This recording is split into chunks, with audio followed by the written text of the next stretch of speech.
Hello, my Musties, and welcome to the Musty Creative. I'm Jesús, and I'm here with another Star Wars, the Acolyte review and analysis. Everyone on the internet has an opinion about the show, and so I want to continue to bring my opinion about the show because I think my opinion is the best. I'm just playing, but I really do like my opinion, and I hope you like mine. So anyways, let's talk about episodes 2 and 3, and just to let y'all know, there will be spoilers here, so beware. There are spoilers, beware, okay? So, yes, alright, so if you thought there was no spoilers, you've been warned, and you've been warned. Alright, let's go. So, episode 2 is titled Revenge and Justice. Revenge/Justice. Last episode, it was Lost and Found. Now it's Revenge and Justice, right? So let's look at the study guide that we have here or the episode guide, the study guide. Let's go to the episode guide from starwars.com. And the synopsis reads, the assassin's next mark is Master Torben. And I loved Master Torben. I thought he was amazing. I wanted to see more of him, and I was really sad that he actually got destroyed or killed himself. If that was a spoiler, I warned you already about that, right? A reclusive Jedi who took a vow of silent meditation and took refuge on Olega. But when May tries to attack him, remember May is the actual antagonist here for this show, she cannot penetrate the barrier that protects him. At a nearby apothecary, May meets up with Quimir, who supplies her with a poison while reminding her that she must kill a Jedi, there's the revenge, without a weapon if she wants to complete her master's ritual, right? Now, we don't know more about this master, we don't learn more, but we do know that whoever that person was that she talked to or saw at the end of episode 1, May, this is her master, and he has given her a task, a ritual to fulfill. Now, meanwhile, Master Soul and Osha race to track down May, leading to a tense reunion of family, old friends, and new foes.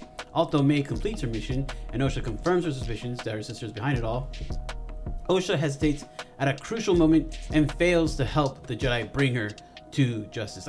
That's a pretty good synopsis, and it actually helps with the end there because it wasn't quite clear what was going on with Osha when she shot the stun gun at the end at May. I thought she missed on purpose. I thought she got scared. I thought all kinds of things, but it says here that she hesitated to bring her to justice. Now, when you throw in justice and you throw in revenge, and you talk about kill a Jedi here, kill a Jedi there, here a Jedi, everywhere a Jedi is getting killed. Man, there's so many Jedi being killed, it's like watching Grand Theft Auto, but it's like Star Wars Galaxy, right? It's crazy. When you hear all these tones and overtones of revenge and justice, you know what I think of in the Star Wars context? You know what movie comes to my mind? That's right, you guessed it, episode 3, Revenge of the Sith, right? Yeah, in Revenge of the Sith, episode 3, you have Anakin and Obi-Wan Kenobi. One representing the light, one representing the dark, one representing justice, one representing revenge. And really helping to bring on the Revenge of the Sith is Anakin through the inner workings and pushing of Emperor Palpatine, Chancellor Palpatine at the time, right? And I bring this up because a lot of people online are complaining about this show and saying that the show is doing so much new stuff and I don't like it. It's not my Star Wars. It's not the George Lucas Star Wars. Really, the tones from the Acolyte are really tones from Revenge of the Sith. A different, darker twist on it, a little bit more in your face about it, about how the Jedi could be wrong. You know, that's a big thing that people are complaining about. But it's the same tones. It's actually the same exact messaging if you look at it from line to line, actually, right? So here we go. We have a scene here right before Obi-Wan Kenobi and Anakin Skywalker are about to fight. Obi-Wan Kenobi says, "You have allowed this Dark Lord to twist your mind until now, you've become the very thing you swore to destroy." Right? Kind of Obi-Wan Kenobi trying his last ditch effort to say, hey, Anakin, don't do this thing. Don't become what you swore to destroy, which is the Sith, the dark side. You're supposed to be part of the light, right? And then Anakin quickly retorts and says, "Don't lecture me, Obi-Wan. I see through the lies of the Jedi," right? Lies of the Jedi. I think that's in the trailer for the Acolyte. "I do not fear the dark side as you do." Fear, right? Fear, crazy. The whole thing there of you fear this, you fear that, and you're telling me lies. "I have brought peace, freedom, justice, and security to my new empire," right? So there's a whole thing. The dark side person, the selfish person in this scene here, Anakin Skywalker, believes that they're bringing justice to the empire.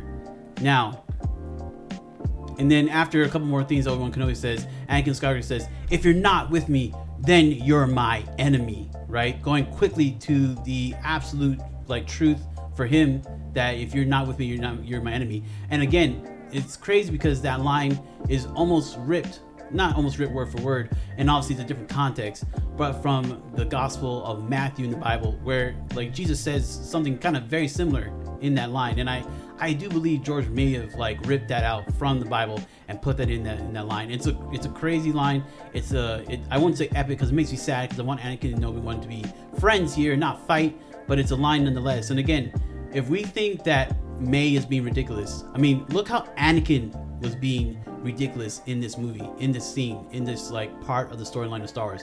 Now we look back like 10, 20 years later and say, oh, that was amazing. That was great storytelling. Well, like we're seeing the same thing in the Star Wars Acolyte. I just bring it up because it's very similar. All right, so next part in the episode we have here is May about to be confronted by Sol and Yord and also Jeki, the Padawan of Sol, and they've like found a place where they could like surround her and try to arrest her right before they have this confrontation with her. And so this is like a picture of Yord looking at May and confirming like, hey, May is here, May has arrived.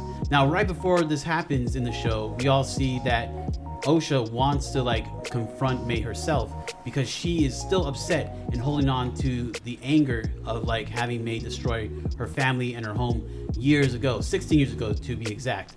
And Sol says like, I don't have the right line, but he says, let me have another chance. I couldn't save her before. And we know from episode 3, we see what like he didn't save her before, but he says, I want a chance to save her now. And he confronts her and it doesn't go as planned. It almost goes as planned. They almost capture her, but she does this like sand force cloud and she like, distracts the Jedi and then leaves the place and she gets away.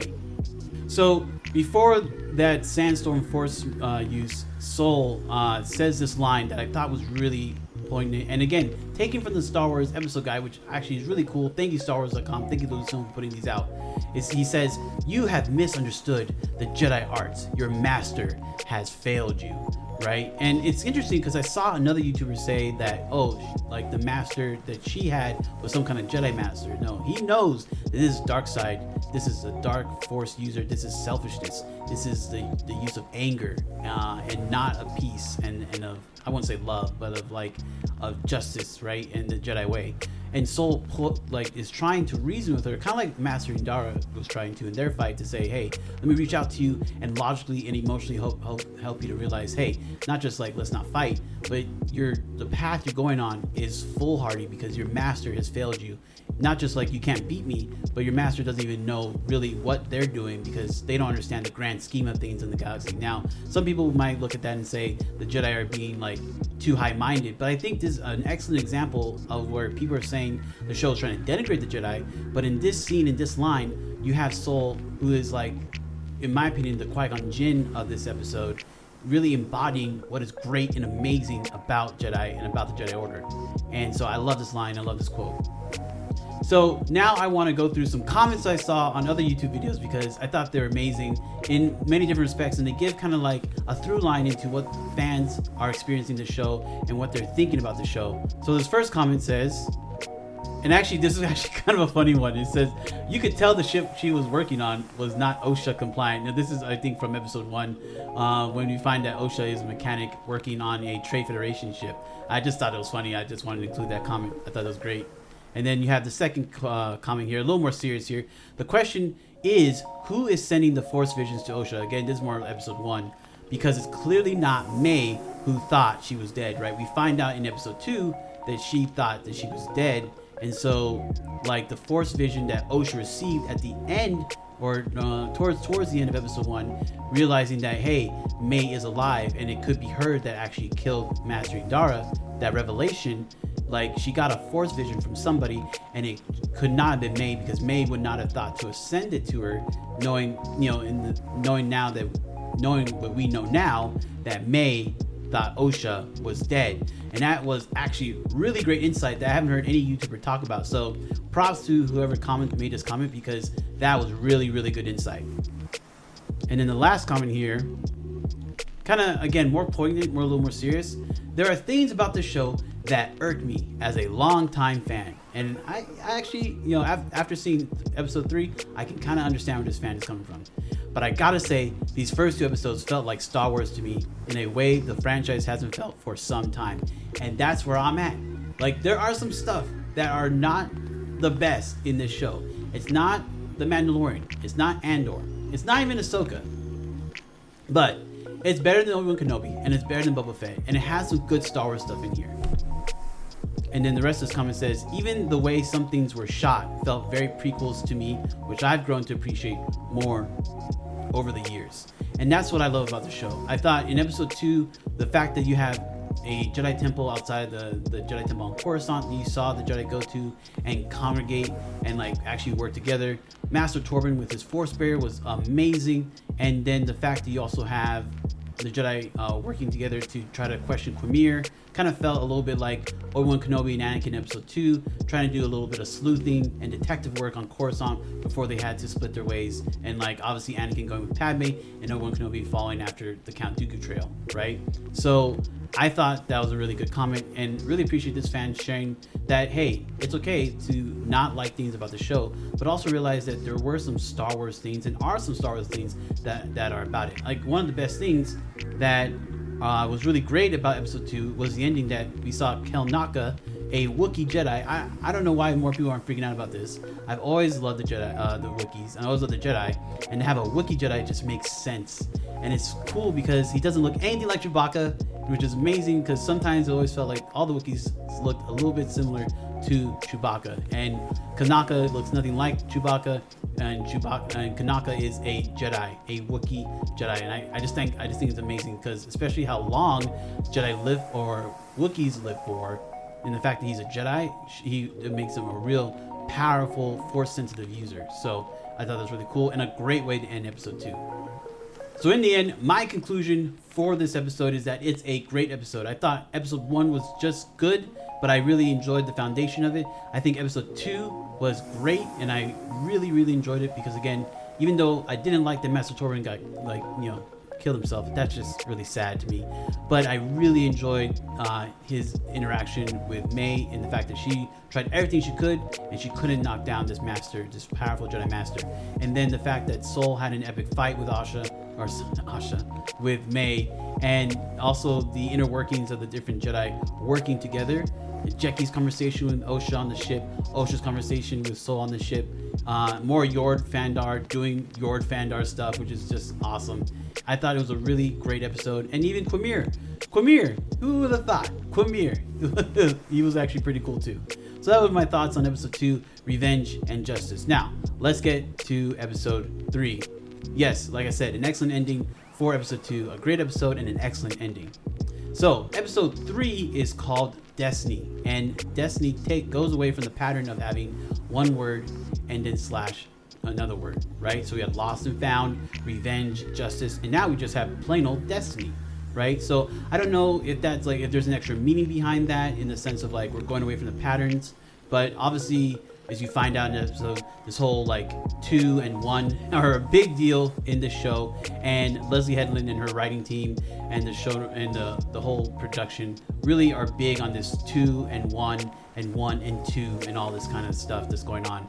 But right now the 2 just become 1 and they focus on the single thread of their destiny in episode 3, Destiny.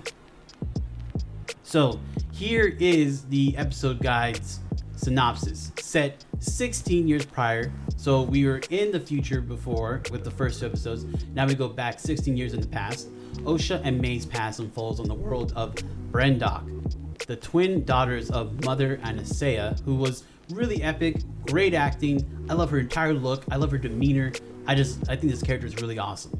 Live among a coven of witches, training to one day lead their community. But on the day of a sacred ascension ceremony, which we'll get to that, a group of Jedi arrive at the witch fortress. Master Indara, her Padawan Torben.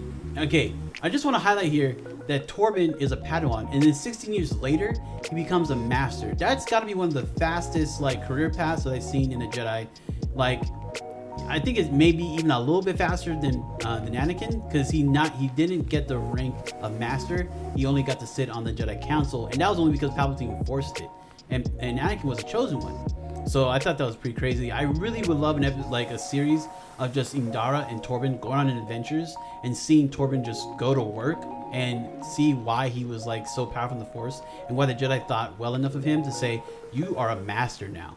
So, and obviously Indara from that first fight against May is really powerful as well. So give me a show of Indara and Torben, please, because I would really want to see that. And then the Wookiee Master, Kelnaka, and Jedi Knight Sol. So Sol is just a Jedi Knight at this time. I think he's a Jedi Master by the time we start the Acolyte. When the visitors asked to test the twins' Force abilities and their potential to train as Jedi. So that was kind of interesting, because sometimes it's kind of confusing in Star Wars what witches can do, because the witches of Dathomir, which we saw a little bit of in the show Ahsoka, and you've seen a ton of them in the Clone Wars, and also there's mention of them with Qui-Gon's training, like this is more prequel, like, you know, before episode 1. You know, witches in Star Wars use magic, right? It's very clear that using magic is like a green kind of like flowy kind of essence, right? But these witches are using the Force, and these twins, Osha and May, are using the Force, and they have Force abilities. They are Force sensitive. So, and their potential to train as Jedi, the witches tell Osha and May to fail intentionally, but Osha's dream of a life beyond her coven win out. Answering truthfully, Osha alone passes the test, winning an invitation to join the Jedi Order on Coruscant. Now, before we get to that last sentence, this is where I do struggle with this episode, and I can understand where some people are upset.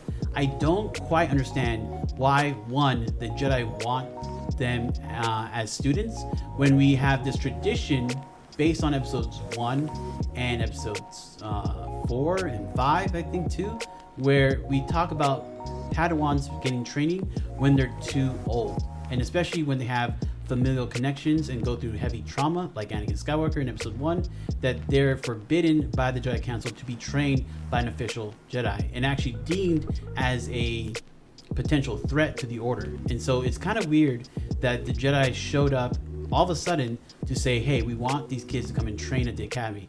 Now, this is 132 BBY, so maybe things were a little bit different during the High Republic era. And if you've read any of the books, things were much different in the High Republic era when it comes to the Jedi, how they trained and how they lived, and how the Jedi Council kind of like did their thing. There's actually a lot more like connection and collaboration between the Jedi Council and the Chancellor of the Republic. So again, things might have been a little bit different. There was the line from Indara before it got cut off that there's a Republic law, and so maybe that changed between 132 BBY and 32 BBY when you get to the beginning of episode 1. Maybe that has changed, and that's where that's coming from. But I do think that I would like to see the Acolyte in future episodes really like try to make a more valid argument as to why the Jedi were there, and show us like, hey, were the Jedi just snooping around? Were they doing something wrong? Did the Council even ask them to do this? Did Indara have some kind of other like method going on? Is there another like, you know, evil like puppeteer in the background moving the Jedi to do this? I'm not sure. Anyways, so the last part of this synopsis is: furious by the betrayal and fearful of losing her sister, May locks Osha in their bedchamber and starts a fire that swiftly consumes everything they know and love. Now, like, some people have been making a really big deal about how like this fire did it. Now, it is kind of crazy that this fire just destroyed everything that they know and love within like I guess a minute. But then there's more to the story than I think we know of. And someone also pointed out that we really just saw the episode from Osha's point of view, and I hopefully will see, and I think I have this as a comment, we'll see it from May's point of view. So when we start that fire, it does not just like burn bricks like a lot of people say it did, right? It was burning the metal around the door that led to Osha's room, and then it kind of spread in a weird way. Now, that may have been a little bit weird, to like some kind of generator, some like electrical generator that exploded once the fire got to it, and that helped to destroy the rest of the Coven fortress. So I think, you know, again, people are really running with this narrative, and I don't think it's completely truthful. You go back and watch it, it's not just like bricks were burning kind of thing. And again, lava, hot enough fire, you know, you can burn bricks and rock. So maybe I'm reaching too much. Whatever. You just hit me up in the comments. All right. So the next part here. Yes. So this is what I wanted to get to, right? A lot of people are like looking at Osha and May in, I think, the incorrect light.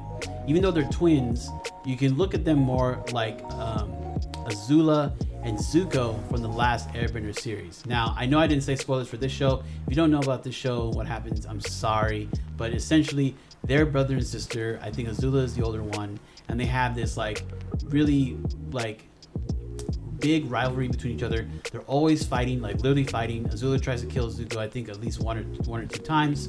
Zuko's defending himself. But they have this final fight, this final showdown, and I love this photo because you can see here, like Zuko, for a long time Azula was here and Zuko was like right behind her, and Azula was always the more skilled one, like May, but always tended to be more towards the dark side of things, whereas like Zuko, who is in my opinion like the Osha of the group, is like more kind and more loving and skilled, but like not as confident as the other sibling. But in this final fight, you see here that Osha or Zuko is like calm and ready to go, where like Azula or May is like off, like just slightly off and kind of looking a little wild and just like, are you okay kind of thing. And it'd be interesting that if like we come to a point in this show, maybe not this season, maybe in the second season if it gets approved, that we have May and Osha have a final battle, and we see this kind of same representation that the two have become separate people and they have different mannerisms, and one is slightly off and on the dark side, and one is slightly on and on the light side. So I just want to put that in there because from now on I am perceiving Osha May through the lens of Zuko and Azula. So if you're gonna come at me, you better come ready, you better come correct, because I am thinking about them in a whole different light, and I really like the direction of these two characters. All right, here we go. This is where some of the controversies lying in.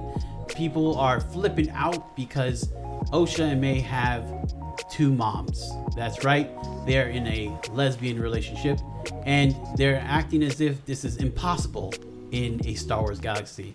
Now, I don't know about you two, I don't know about you, but if you know anything about the Witches of Dathomir, and also, yeah, I just stick with the Witches of Dathomir.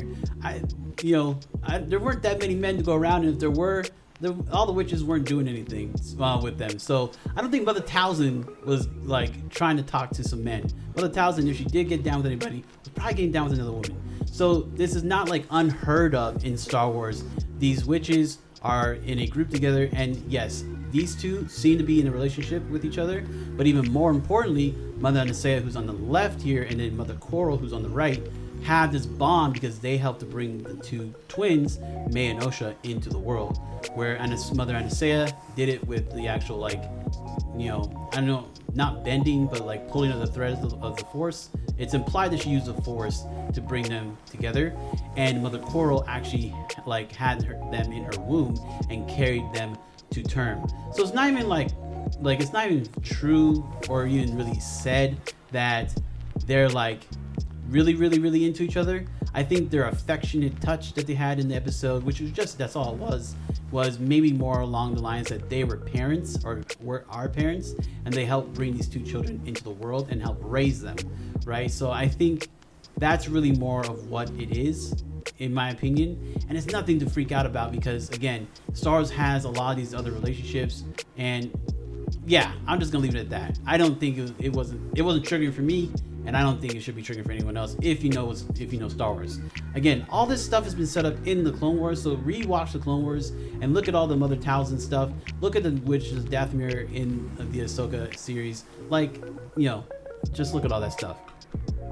Alright, so this is a scene from when Osha is getting tested by the Jedi. May had already done her test and failed, and she was really ready to go and happy about it, and she made Osha promise her that you would have to fail, and Osha here is now questioning that if she actually wants to fail here, and she's then later on in the scene says, I want to be a Jedi, I don't want to fail, I don't want to lie, I want to go with you, I want to learn more about the galaxy. Now it's kind of crazy that she had such motivation, but then in the end she couldn't even pass the Jedi trials and become knighted in the Jedi Order. So it does bother me that someone so strong willing to leave her family behind, and so much so to like really upset her sister, her twin sister. I mean, that's a really big bond. then like fails out later. So kind of interesting, and again makes you think, why did the Jedi even want her in the first place? All right, so because it's like a big deal, like everyone is like upset about this and making fun of this and memeing this all over the internet. Again, I think the Vespa scene in Book of Boba Fett is way cringier than this. I don't even think it was cringy. It's a little cheesy to me, but again, this is Star Wars. That's a galaxy far, far away. There are many different cultures, many different religious groups, many different people groups, and alien species that have different practices than just the Jedi Order that we have seen from, like, 1977. There's just way more stuff out there, and I think that was like this scene, this ascension ceremony was one way for us to get another glimpse into another part or crack in the galaxy. It's not always going to be cookie cutter like what we always got, and I really, really enjoyed this. I thought it was cool. I want to see more creativity in the Star Wars universe, but this line is actually pretty funny, and I got this from a comment, but it aligned with how like some people have been like intonating it, so I'll just do my best, where it's like, the power of one, the power of two, the power of many. And that was really cheesy. I don't know. I probably made words, but the power of many. Okay, it is memeable. It is funny, so I'm totally cool if you want to make fun of this. I do think they could have done it a little bit differently. I think they should have been more somber and maybe not done like a singing chant, or if they did it maybe more orchestral, then like it felt more like a hippie dance, possibly. Maybe, I don't know, maybe I'm wrong, but yes, I recognize that this is cheesy, but I don't think it's that bad, and it has a lot to do with the writing and the themes, and of course what it's speaking of is May and Nosha, the divergence in the Force, a bond in the Force between two people who are really close together, right? That's what this is speaking about. So the ascension scene, right? The whole like, give me the Force and lend me your Force powers. Again, we love this from Dragon Ball Z, where Goku's like, give me your Earth, give me your spirit, right? Like, I don't think this is that bad if you really think about it. We've had many examples in pop culture and in pop culture storytelling that has scenes like this, and I really thought like the intro for Mother Anastasia was amazing. I just think her look, she was like fierce. It was really amazing. She came in there and then she like pushed some like kind of marking onto May's head, and I thought it was cool. Now, obviously, more stuff happens. The Jedi come through, and they're like, hey, we want to see your kids. Now, this gave me, like, some weird kind of vibes, to be honest. It felt like social workers maybe trying to rip kids from homes, or, like, maybe getting a little political, maybe going into the idea of, like, ripping kids from families at the border.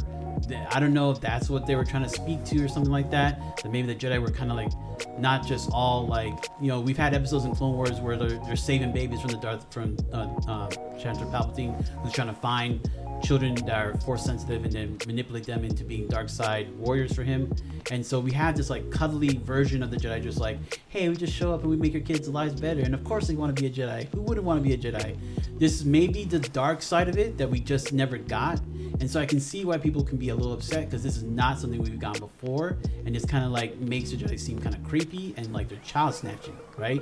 So I get it, but it happened and we have to deal with it, and I hope there's a really good explanation for it in the rest of the series.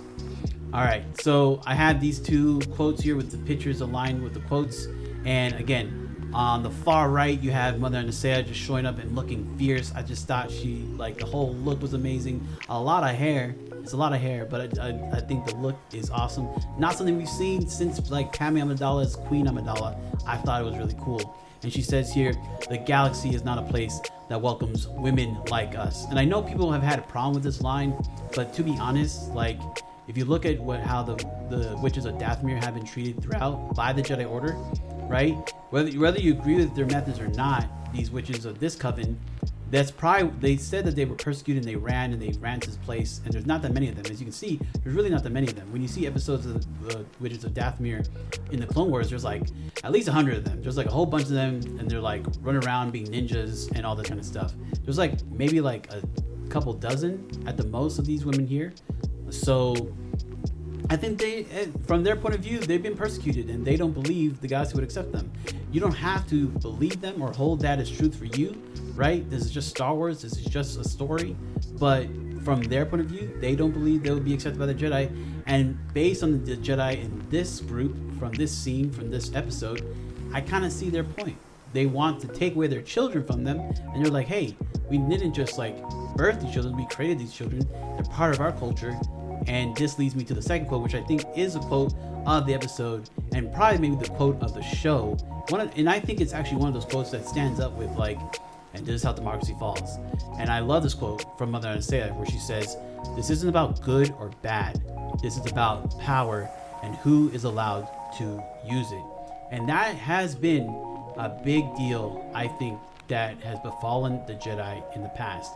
And I bring up episode 3 again, and I bring up Anakin Skywalker because that's another perfect example of how the Jedi failed in this regard, because the Jedi were so afraid of Anakin that Master Windu did not bring Anakin along when they first went to confront Chancellor Palpatine and arrest him as a Sith Lord they've been looking for.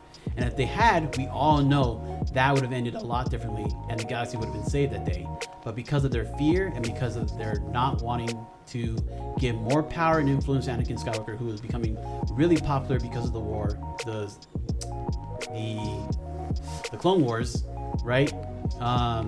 They didn't allow him or trust him to come along with them to arrest Chancellor Palpatine, and that led to their downfall. And Mother Anastasia is saying this line here to her children here, that this is about power and who is allowed to use it. Now, yes, there are a lot of tones, a lot of undertones. There's like political stuff that's being mentioned in this line, and I can see why this is triggering for people, but it is the truth when it comes to Star Wars, right? The Jedi have this hold and grip over the Republic and over the galaxy that they can only be the ones to wield the Force, because they are the ones who know how to use it the correct way. And as much as I love the Jedi and the Jedi Order, Luke Skywalker is my favorite Jedi.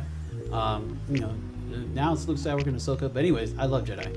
I'm not a fan of the Sith. Hey, I play Star Wars Galaxies, and I always played as a Jedi or as a light side person or a rebel, part of the Rebel Alliance. I never played for the Empire. I never played for the Sith because that's not who I am. But this line is not wrong. It may trigger you, but this line is not wrong. The Jedi, clearly the Jedi are interested in their power by wanting to have their children come and train and live with them, and they don't trust these witches to do the right thing by the Jedi and by the Republic, right? And they may have plenty of evidence to say, hey, we don't trust you because maybe 100 or so years ago y'all did this to us, y'all were dirty to us, right? But at the same time, does that give them the right to just come in and say, hey, we're gonna take your kids and we're gonna tell y'all to shut this all down and kind of stuff? Does that give them the right to do that?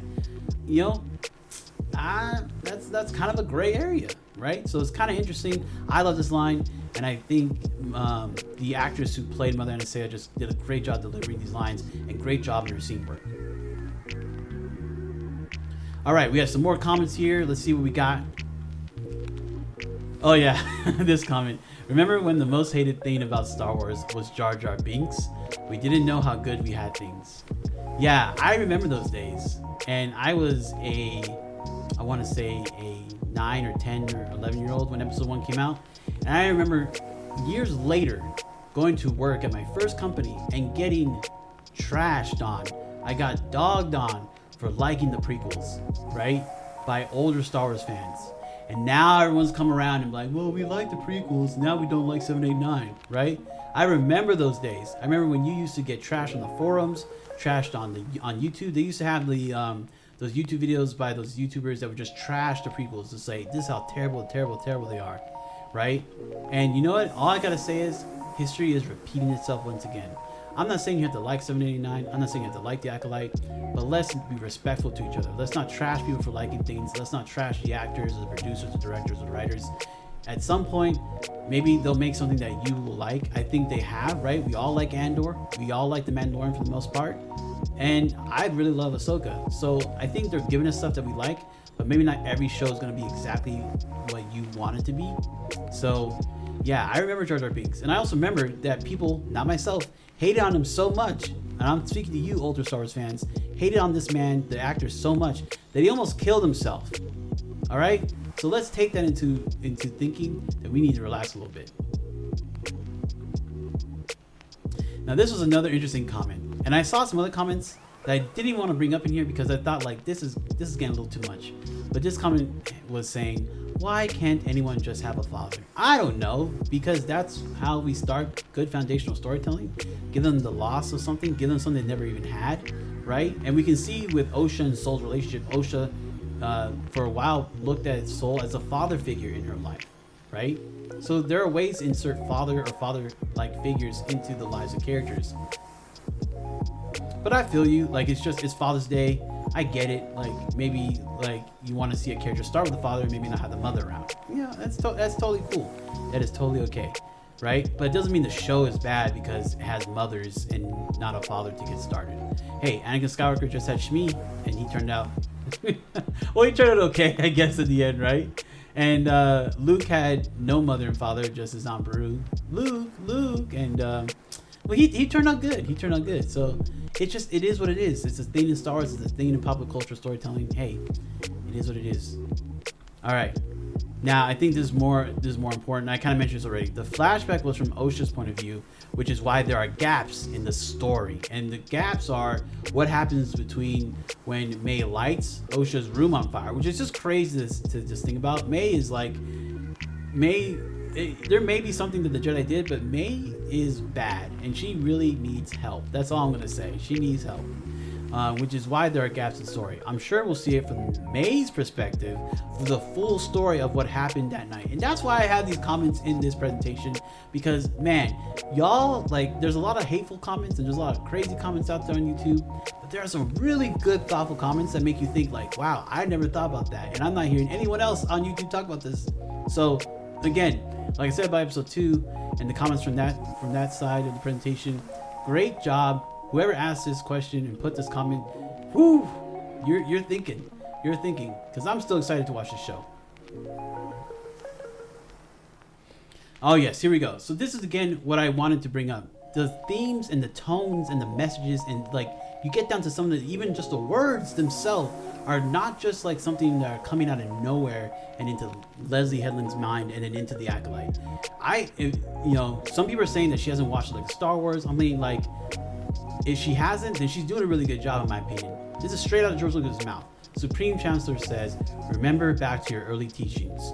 All who gain power are afraid to lose it, even the Jedi." And I really do think, y'all, like, if y'all really look at it, again, I don't know everything about Star Wars, so if you have better like arguments, right, then hit me up in the comments and I'll listen to them, because I could be wrong about this, but I do think this is what this show is speaking on, that the Jedi as a whole might be this good, illustrious group of beings in the Star Wars galaxy, but there could be corrupt people in there. There could be Jedi, I was gonna say something really bad, but there could be bad Jedi out there that are still part of the Order doing corrupt things, and they still hold the mantle of being a Jedi. So, and also, as we know, like I talked about earlier with Anakin Skywalker, the Jedi are afraid to lose their power, and that made them make poor decisions, like being generals in the Clone Wars. They shouldn't have even done that in the first place. But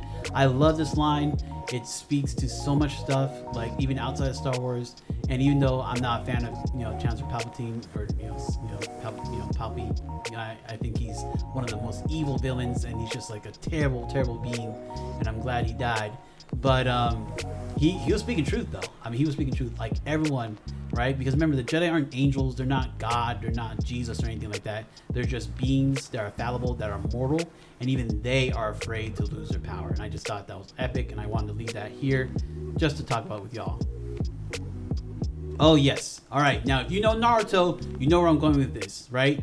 Going back to these predictions about what's going to happen in the future of this show, I think we all are blaming May, and we're all going to, for good reason. She did her part, but I think May had another person working in the background, and someone who is actually like pulling the strings, as it were. It could be Mother Coral. Some people have floated that name around. It could be someone else that is the master. It could be Palpatine. It could be Darth Plagueis the Wise.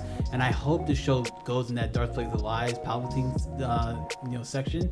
Even though, like I said before, it's probably too early for Palpatine to be alive. But we don't know. Palpatine's been living forever, doing crazy stuff, so we don't really know. And yeah, so in this show, Naruto, there is a character on the right here, Itachi, who kills and wipes out his village, or not his whole village, but his entire clan in the village.